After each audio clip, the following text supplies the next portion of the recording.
Hi, it's Ada, and I want to talk to you today about the clairs, okay? And I don't mean your relatives. I mean clairsentience, clairaudience, clairvoyance, and claircognizance, not your Aunt Claire, your Grandma Claire, or your Cousin Claire, okay? Now, clairvoyance is clear seeing. Clairsentience is clear feeling. Clairaudience is being able to clearly hear. And claircognizance is clear seeing what's ahead. It's that precognizant ability. Okay? I want to start off with clairsentience. Clair means clear. Okay? Sentience is feeling. So clairsentience means clear feeling. And when you're clear feeling, you're an empath. You pick up emotional residue very, very easily. And people like us will walk into a room, we'll know if there was a party there or a fight. We'll know when someone's upset just by being around them. And this is one ability that I always tell people, be very, very cautious, because you need to shield and clear your energy as much and as often as possible with this. To me, this type of energy is very, very invasive. You can all of a sudden be feeling something. It's not you. It's just not. It could be your boss walking into his office and he's underneath, he's steaming, he's fuming. He's ready to just, whoa. And on the outside, he can look perfectly fine. How's it going, Cheryl, Karen, whoever? But on the inside, he's fuming from whatever happened at home, whatever the business meeting turned into, whatever it is, okay? And you can just be sitting there doing your job, doing it perfectly fine, and all of a sudden you're fuming too. Or you could pick it up in a building that has never been cleared energetically, and I'll do a video on that at some point. But you've got to shield and clear your energy, because emotions travel, and we don't always have a cognizant understanding that it may not be our emotional stuff. It could honestly be someone else. Many years ago, I had a friend, and they were very far away. They traveled literally halfway around the planet. And I just happened to try and figure out where this anger was coming from, because I was thinking, my gosh, I was in a good mood 15 minutes ago. What's going on? And I wrote them an email, because we were quite close friends. It wasn't my daughters. It wasn't any of my close family. I checked intuitively to see if it was anybody there. It wasn't. What my intuition told me it was this person. I wrote them an email, and I didn't expect a reply until the next day, and they said, my gosh, how did you know? I'm livid. Something's happened, and everything's upside down, and my trip's going crazy. How did you know? It's clairsentience. Okay? Now, the next one I'd like to talk about really quickly is clairvoyance.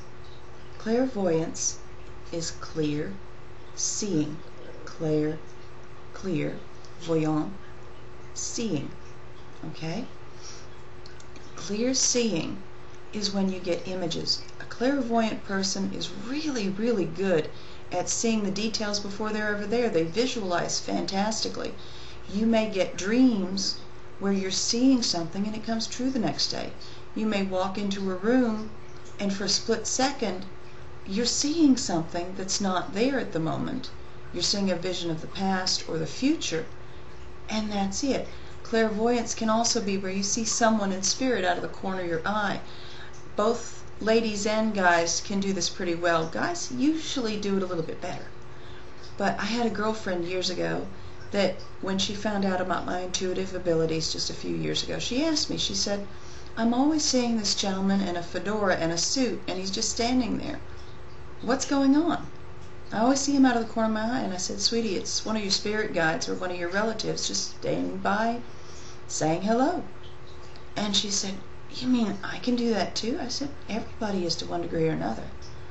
And it gave her such relief that, she didn't have this figment of her imagination. She'd always thought it was something, she wasn't quite sure of. But it made sense. And that's what happens. You can see things really good out of the corner of your eye.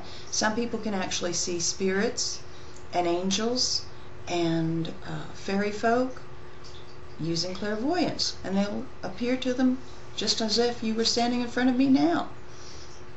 Now, clairaudience, that's clear hearing. You could hear voices in the next room. You could hear voices upstairs, downstairs, in the room with you, and there's nothing on. Okay? Clairaudience is also having the ability to have your mind or your being, when you're doing readings like I do, they speak to me. Sometimes it's a whisper in my ear, but more often than not, they send a message through and I can hear their words clearly enough to interpret and move forward and through with it. But it really can be where you hear voices in a room, okay? You're not necessarily going to hear a loud booming voice from somewhere, but you can hear low voices. You may even be told things and hear a voice. I knew a lady one time that she was on the road and she kept getting this feeling she had to pull over, and she was in a hurry. She was on the way to a meeting or to go pick up the kids. I don't know what. At this point, I don't remember. But she was on her way, and she just kept feeling like she had to pull over, and all of a sudden she heard, "Pull over." And she almost jumped. She was really startled. She pulled over, and just as she pulled over, her front tire went down. It blew. So sometimes your guides and angels, they're going to tell you, pull over, and they're going to use that clairaudient ability. One time I had a dream, and my daughter, I didn't know her route home from work. She was up in Knoxville at university, and I didn't know. I had a dream, and all of the clairs were coming through really, really strongly, and I heard a pop in that dream really loudly, and it made me sit up right in bed. It just made me, gosh, what was that? And I sat up, and I grabbed my cell phone. I got up and grabbed my cell phone, and I sent her a text message, and she didn't answer. So I called her, and I said, "Hey, kiddo, I've just seen your car have a flat in this area." She goes, "Mama, that's my way home." I said, "Really?" I said, "Can you do me a favor and be careful the next few days? Just, keep an eye on things." The next night, at the exact same time, the tire blew. And because I'd called her, she was doing 30 instead of 55 off the exit, so she was in good shape. Pulled over, some nice fella changed it for her, she was on her way. So those things can happen. You can hear something and even be in a dream, that pop, and you have to do something. I don't recommend you do that with just strangers in a dream or what have you, but if it's close family members, this may be a warning. This may be something for you to convey to them that, hey, you need to listen up. Now, claircognizance. That dream was claircognizant, but it used all of my abilities, the clairsentient, the clairaudient, and the clairvoyant abilities. Claircognizance will often do that. It'll use all of your abilities in letting you know what's going to happen. Sometimes it's just a gut feeling. You know it's going to happen. And then sometimes you'll get a vision or a dream, or you'll have one of the other clairs come in along with it, and it will guide you and show you what's going to happen, okay?